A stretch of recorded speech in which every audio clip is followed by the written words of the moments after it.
वज़ीर इत्तलात पंजाब आसमा बुखारी ने तंज किया कि पीटीआई को यहाँ इंसाफ की तवक्को नहीं थी तो मरीख पर चले जाते। पीटीआई नुमाइंदों के खिलाफ घड़ी चोर के नारों को मक्काफाती अमल करार दिया। दावा किया कि संबड़ियाल के अवाम ने बता दिया कि मुल्क की हिफाजत करने वालों के साथ हैं।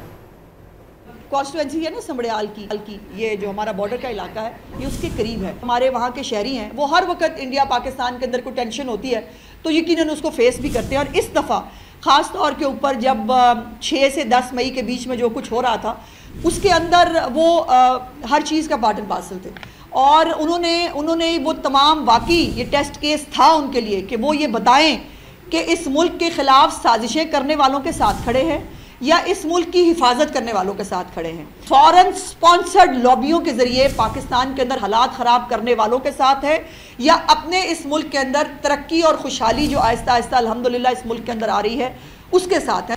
इनके लोग जहाँ जहाँ जाते थे उनके पीछे घड़ी चोर के नारे लगते थे और फिर ये आगे आगे होते थे, पीछे पीछे जो है वो नारे लगाने वाले घड़ी चोरों के जो है वो नारे लगाने वाले इनके पीछे होते थे। ये है मुकाफाते अमल।